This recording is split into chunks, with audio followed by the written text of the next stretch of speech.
Hey friends, what's going on? This is David Potts with Song Notes, and today I have a quick riff lesson for you where I'm going to show you how to play the opening few measures of Gone Till November by Wyclef Jean.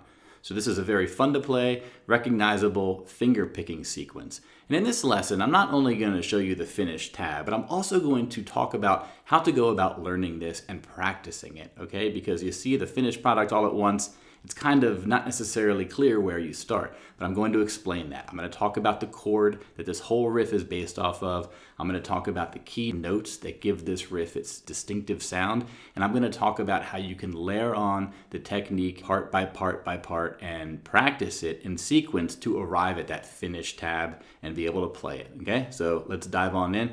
As always, with all these quick riff lessons, make sure you check out playsongnotes.com. It's my own hand-built website where you can find the notes and tabs for this riff. You can listen along to some audio samples of me playing. It's a great practice resource, okay? But with all that said, let's dive right on in. So, first thing I want to talk about is how this whole riff is based on the E major chord. Okay, so that's the 6-string E major chord you probably know well. But because we're finger picking, and our fingers are really only going to be on the lowest string, the low E string, and then the thinnest 3 strings, it turns out that only one of our fingers is on the chord shape up here because we're only playing those 4 strings, okay? And that's our index finger on the G string on the 1st fret. So understand this as sort of like your home base for this song. You can put your hand in the E shape if you want, but because we're only playing these 4 strings, this is the sound we're going to get, okay? So understand that. This is sort of the key of this song, the anchor of this song.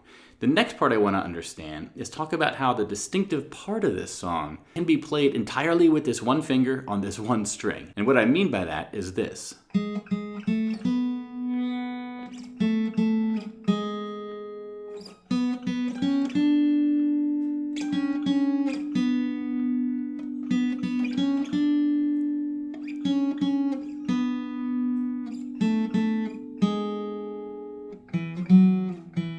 Okay? Now, with the exception of those last 2 measures, everything I played was with one finger, my left hand index finger, on this G string, this 3rd string. And I was basically going up and playing the key sort of melodic notes that are eventually going to be peppered in with all the finger picking you're going to do. But basically, you could follow that tab and just go from the 1st to 2nd to 4th to 6th to 7th fret on that G string. And those are all the notes you're going to need to sort of get that sound of this whole sequence. So with that in mind, let's take things to the next step, which is bringing in our thumb and our index, middle, and ring fingers. You know, remember that E position I talked about? Okay, so let's keep our right hand plucking those strings, but while we do that, we're gonna move our left index finger up and down the fretboard, okay? And again, this is a simplified version, but I'm gonna get to the final sort of full version, right?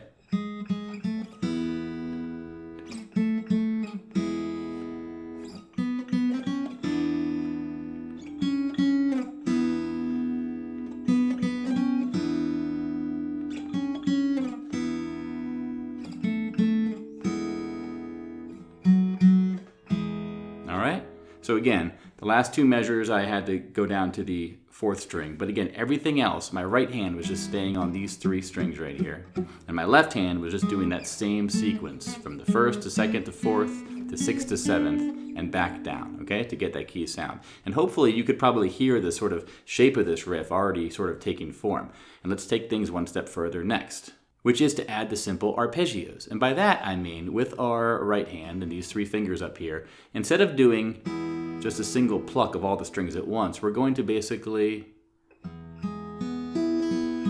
get our index, middle, and ring fingers used to walking on those highest 3 strings, okay? So basically then what we're gonna do is this.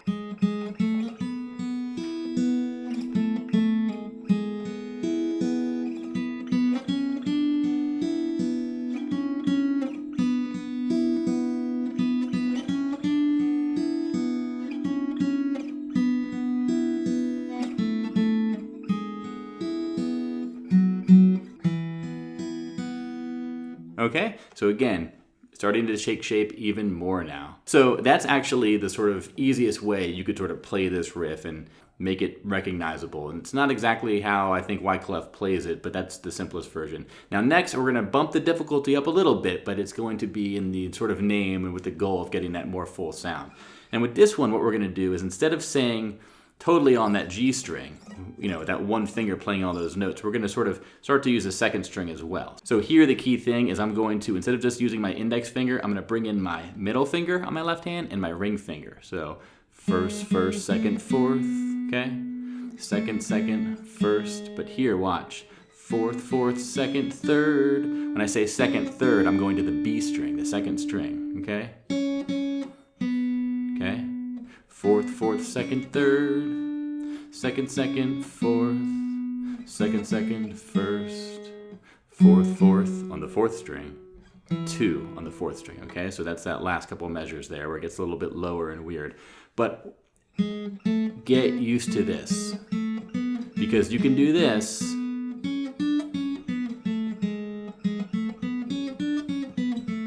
you can really set yourself up for playing this full thing in a nice, easy, sounds good way. And that is like this, where we're going to bring in the arpeggios and we're also going to bring in the bass notes. And by that I mean this low E string. On the 1 count of each measure, we're going to play the bass string, and we're basically going to play those arpeggios with our middle and ring fingers on the B string and the E string. Okay, so let's check it out.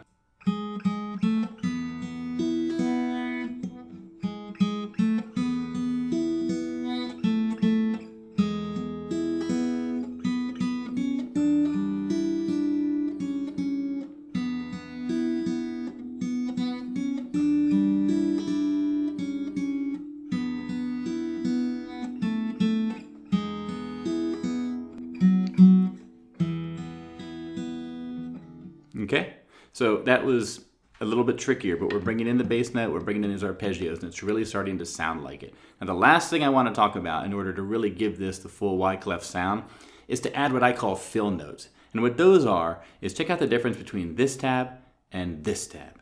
Okay, let's go back to this tab and this tab. One more time, from this one to this one.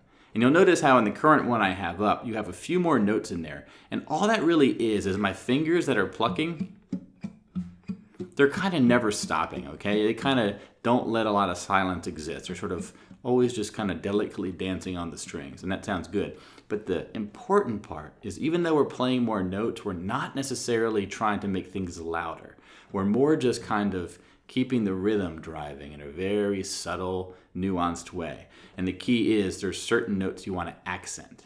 And go back to that initial thing I showed you here where notice the accent counts are kind of happening on the, we walk up to a chord, and 4 and 1 and 2 and 3 and 4, 1, 2, 3 and 4 and 4 and 1 and 4, 1. Okay, those accents are going to stay the same even though we're playing notes on all the different counts. So here's what that full version sounds like.